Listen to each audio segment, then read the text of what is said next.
Eto na nga mga chong, marami tayong Gilas updates. Coach Tim Cone, target na madomina ng Gilas ang buong Asia. Gustong gayahin ang Iran. Renz Abando, posibleng ihabol sa lineup ng Gilas Pilipinas.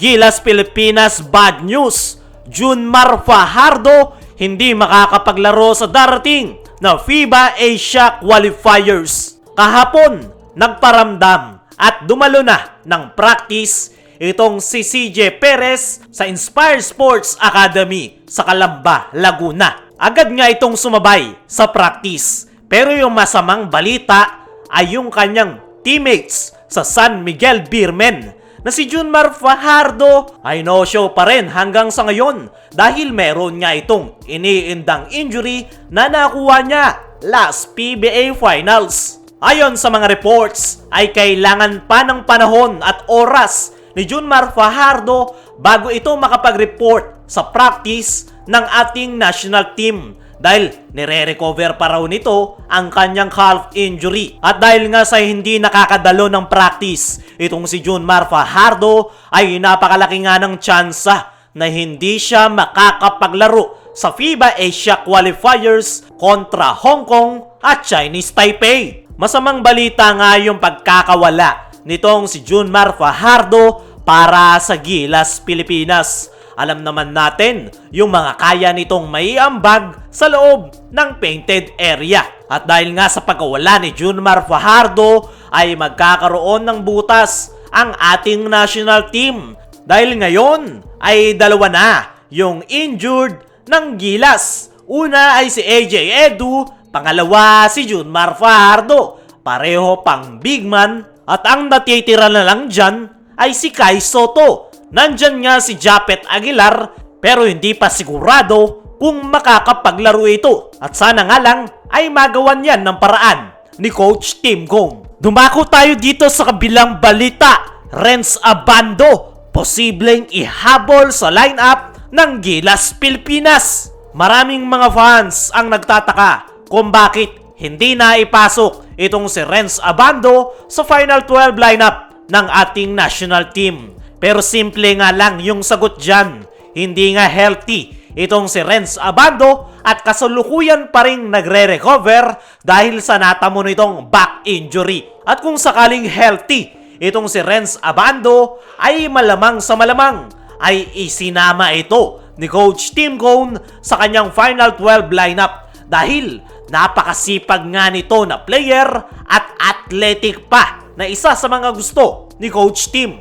Sa husay at sipag na ipinakita nitong si Renz Abando sa FIBA World Cup ay maraming bumilib sa kanyang kakayanan. Isa na dyan si Coach Tim Cone. At napakalaki nga ng panghihinayang ni Coach Tim na hindi available si Renz Abando dahil kailangan pa nitong mag-recover. At ayon niya sa ating mga trusted source ay once nga daw na maging 100% healthy itong si Renz Abando ay isisingit nga ito ni Coach Tim Cone sa kanyang Final 12 lineup. Panigurado, hindi pa pwede sa darating na FIBA Asia Qualifiers itong si Renz Abando. Pero malaki ang chance na next window ay makakapaglaro itong muli sa ating national team. Dumako naman tayo dito sa kabilang balita. Coach Tim Cone, target na madomina ng Gilas ang buong Asia. Paano nila gagawin yan?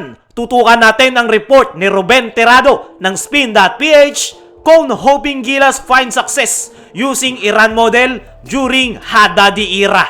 Ayon nga dyan mga chong, ay gustong gayahin ni Coach Tim Cone yung pattern na ginawa ng Iran. Ayon mismo kay Coach Tim, watching some of the program around the world, Iran is one of primary example. They keep the team together. Alam naman nating lahat mga chong na ilang years pinagharian ng Iran ang buong Asia. Yung mga players nila ay nanatiling intact gaya ni Hamed Haddadi. Kaya naman, naging successful yung kanilang kampanya nitong mga nakalipas na taon. At yan nga yung ine-implement ngayon ni Coach Tim Cone sa ating national team. Wala na nga siyang binuong Gilas pool, diretsang 12-man Gilas lineup na agad at sila-sila na yung magsasama-sama sa loob ng 4 na taon. Para sa akin, tama yung ginawa na yan ni Coach Tim Cone dahil sa kauna-unahang pagkakataon ay magkakaroon ng continuation